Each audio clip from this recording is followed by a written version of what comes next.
Get him right, get him right. Hello, ladies and gents. This is Reddax T3G.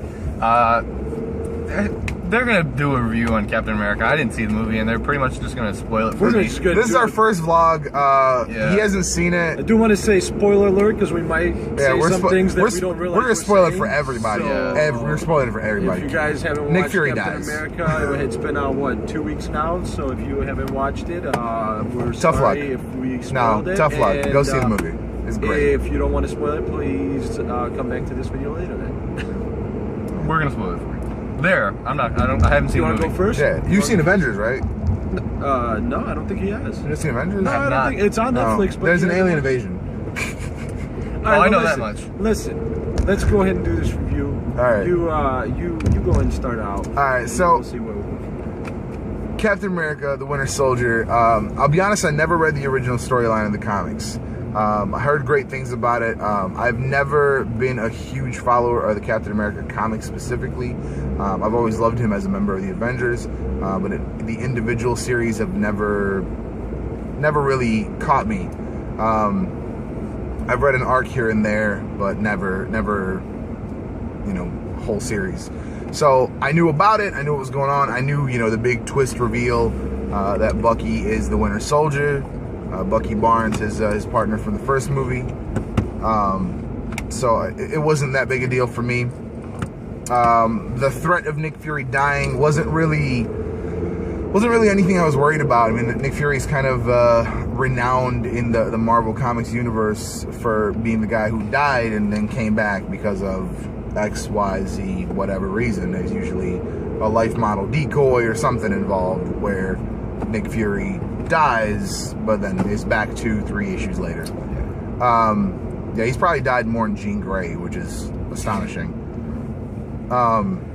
Otherwise, I mean, the movie was really good. I love the new costume that they did for, you know, Stealth Captain America, which I thought was really awesome. This isn't helping anybody. I love the new costume they did. It looks really cool. It was a really great adaptation of the one from the first movie. Because let's be honest, the one at the end of the first movie, the one at the end of the Avengers, not even the one from the first movie. Yeah. The one at the end, the one in Avengers, it was really kind of cheesy. It was really kind of cheesy. It tried way too hard, I think, to be exactly like the comics. There was way too much brightness to it. So when they took more of the Steve Rogers Super Soldier costume and brought that into the Captain America design, it came out looking a lot better.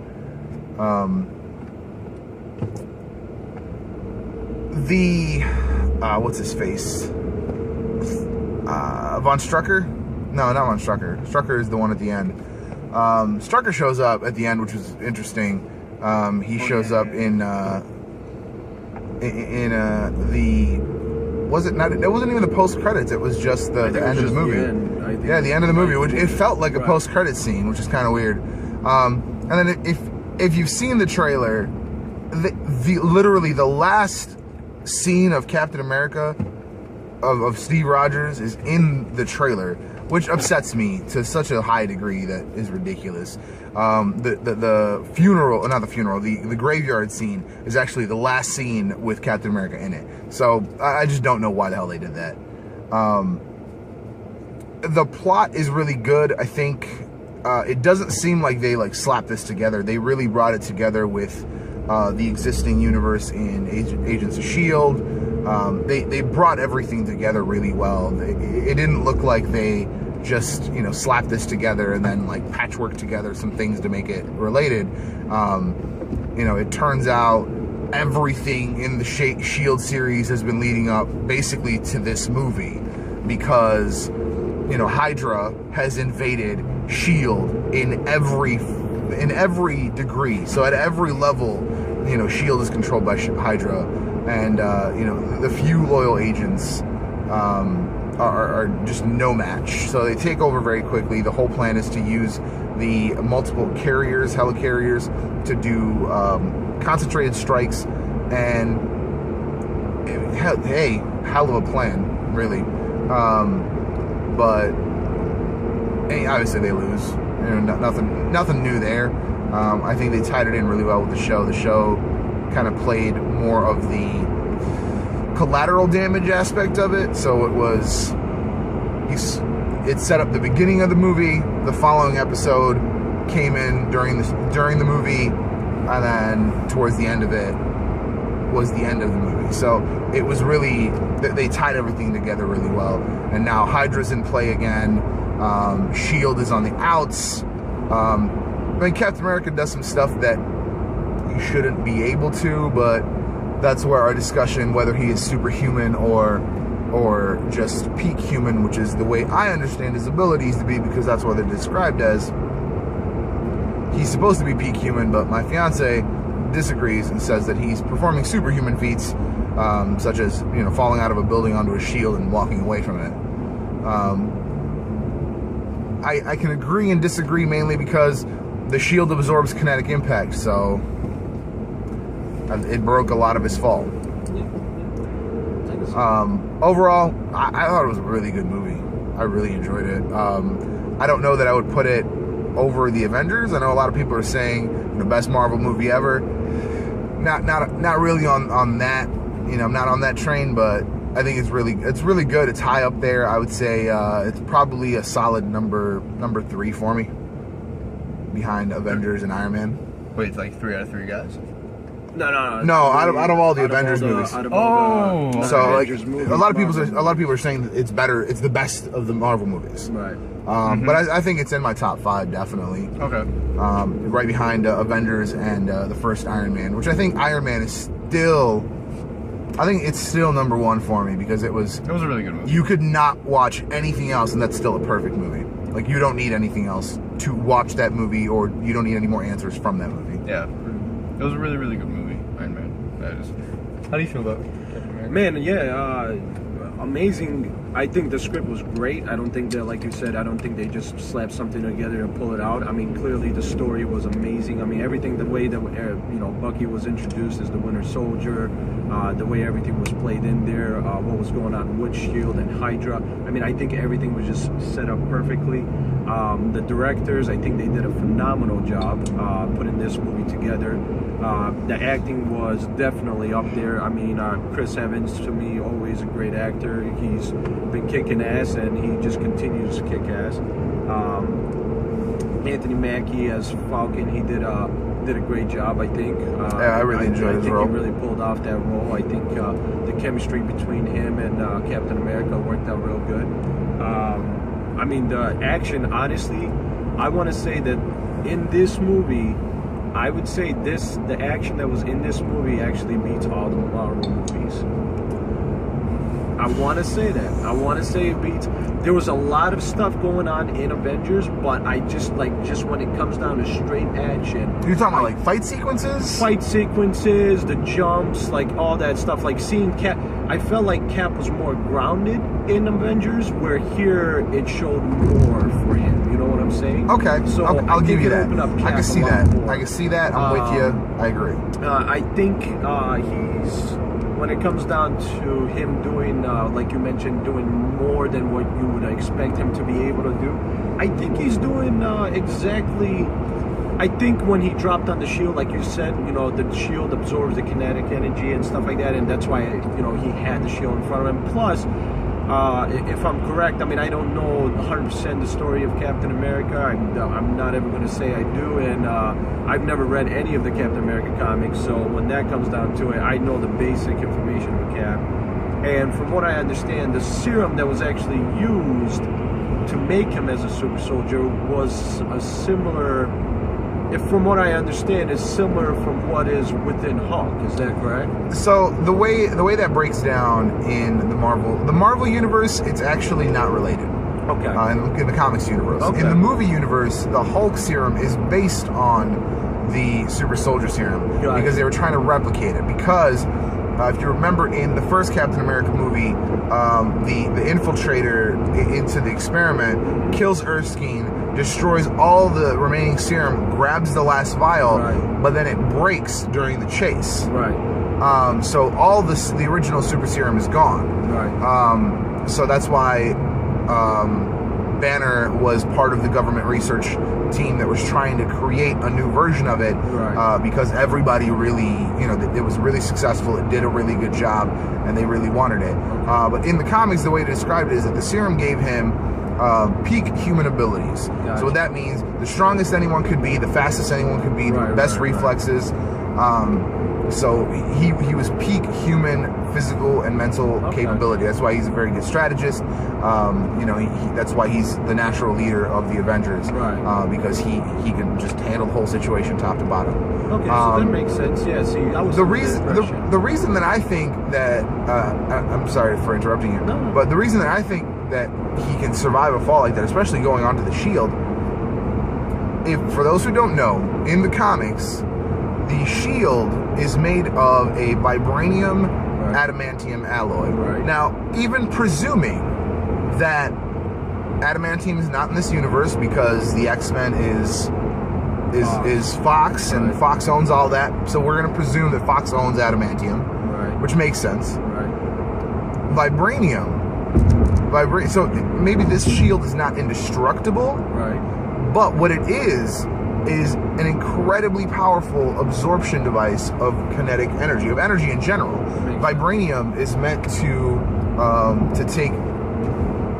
absorb energy, and it just, that's it. It just absorbs energy and rechannels it. So it's not something where it's gonna break on contact. It's not gonna, nothing is gonna happen to it that's gonna damage it.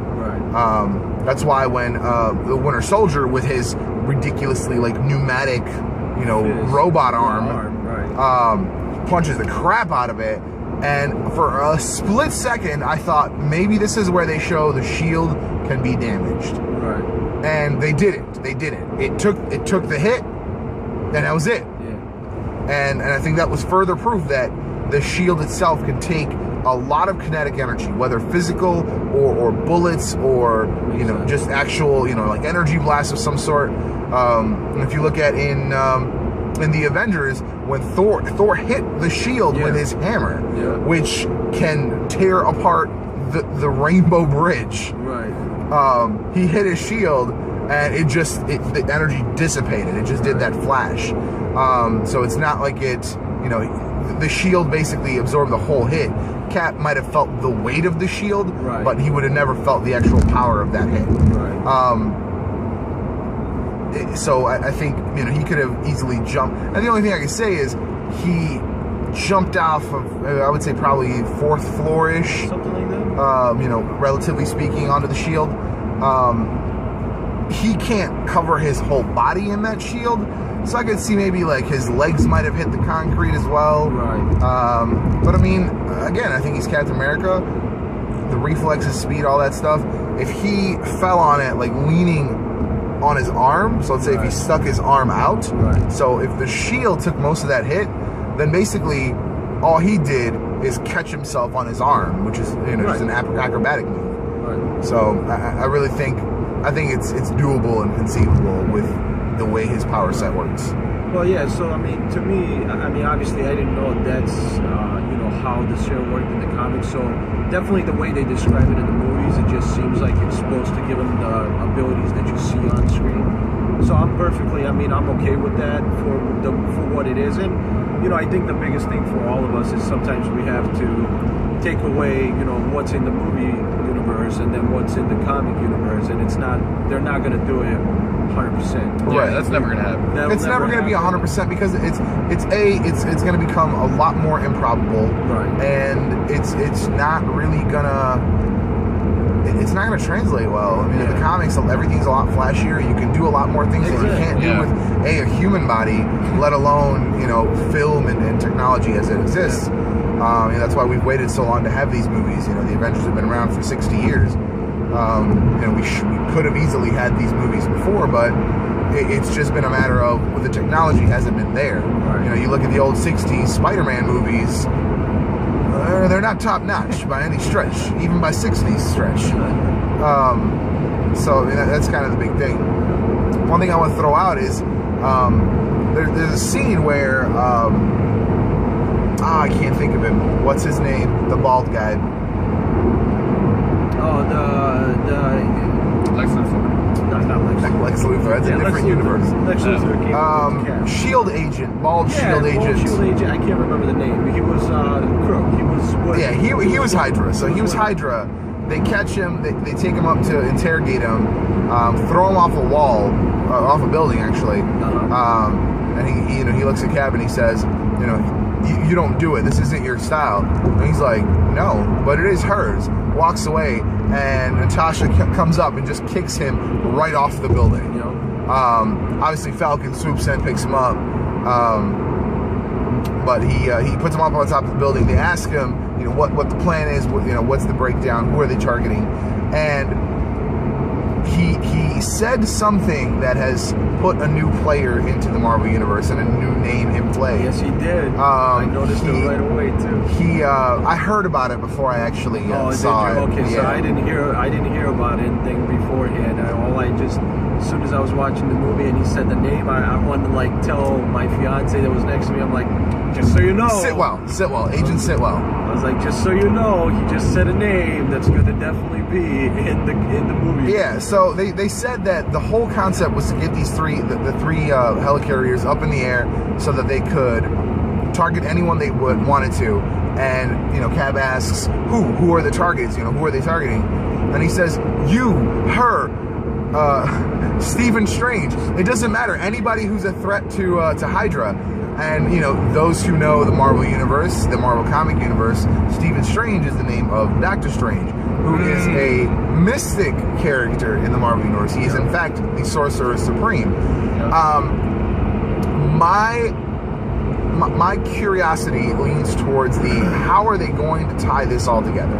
Now, with the Asgardian sorcery, it's been pretty much explained away as high enough and far enough advanced technology. Right. Because even in the first Thor movie, he says, you call it science, we call it magic. Right. Or no, he said, you call it, your ancestors called it magic, you call it science. Where I come from, it's one and the same. Right, it's one. So, I don't know if they're going to go that way, if they're going to say maybe he's got some sort of Asgardian background, because Doctor Strange is definitely in that far realm of the Marvel Universe. Even with Guardians of the Galaxy, we're going into space. We are dealing with alien races. Hold on a second. We're dealing with alien races and things that are conceivably, factual, physical. Okay, small raccoon, fine. An alien species that resembles raccoons, potentially feasible. Who knows? We've never been to space, really. Right. The moon, space. Well, I'm talking past our solar Avengers system. brought out the alien invasion, so we know that there, in the Marvel Cinematic Universe, there's already a large universe that we haven't touched on yet. So Guardians of the Galaxy plays right into that. Now, Doctor Strange plays the other direction, right? With Guardians, you're going out. Doctor Strange goes in, right? He's the internal character. Everything that he does is on various other planes of existence. By the hoary hosts of Hagath, or one of the two. He that's kind of his whole one of his main summons. And really, yeah, I feel like with Doctor Strange, we're getting into conversation that you might hear from people who play World of Warcraft, summons and enchantments and things that right now, as it stands, that don't really fit into the Marvel Cinematic Universe.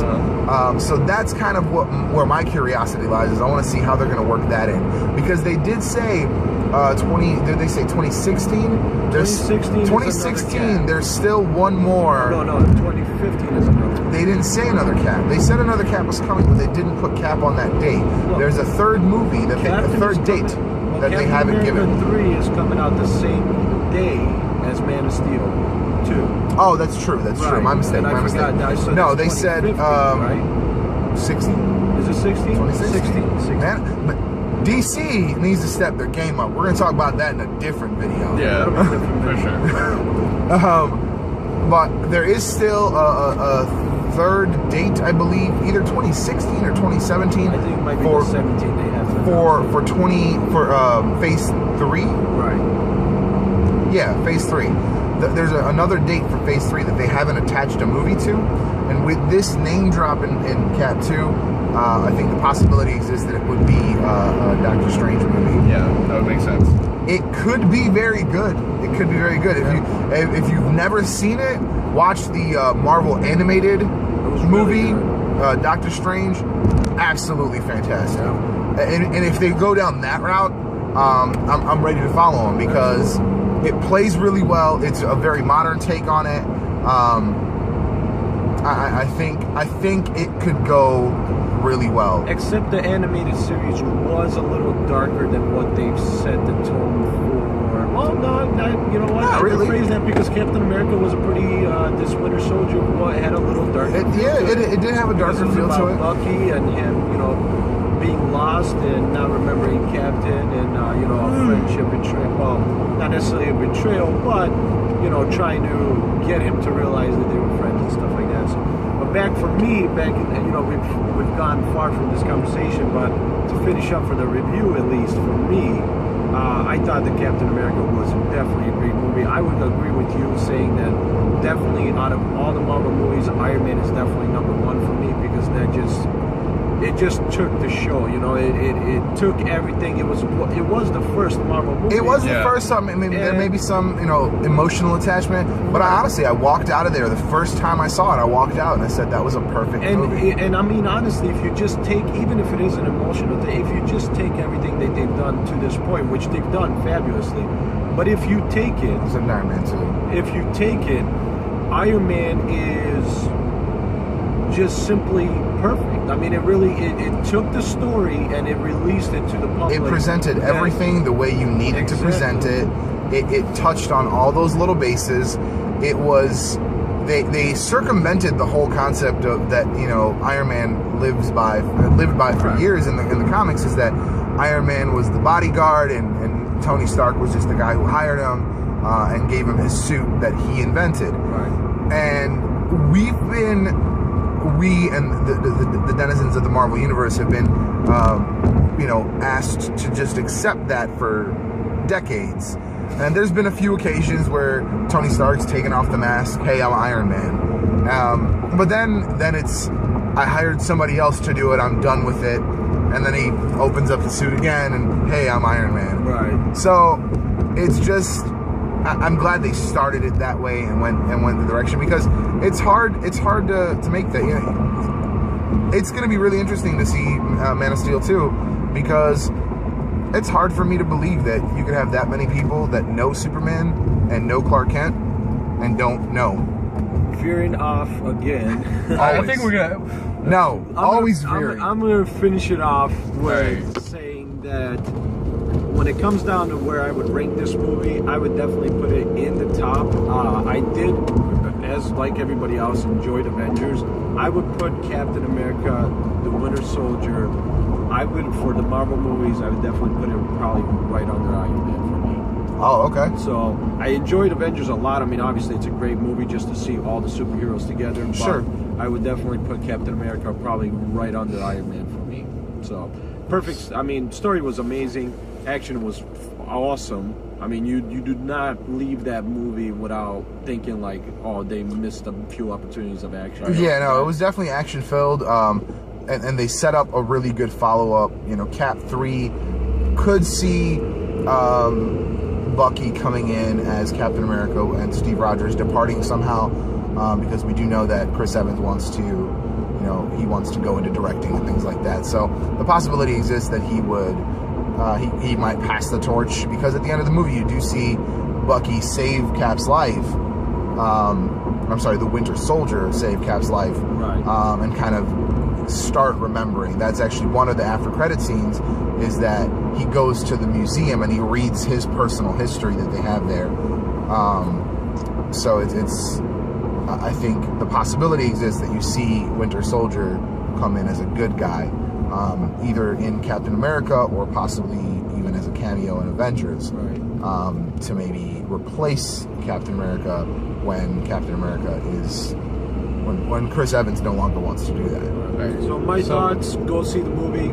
You won't be disappointed. I can't see anybody being disappointed paying the money for this movie, and just go enjoy it. Yeah. I thought it was a great movie. Do it. This movie was spoiled by you guys for me. I'm probably still gonna watch it so I can, understand what you guys were saying in the vlog. But that's pretty much been it, ladies and gents. This has been T3G with a vlog on a review for Captain America. Hope you guys enjoyed the video. Subscribe and check out T3gtech.com for more tech and reviews. Hope you guys enjoyed it. Do it.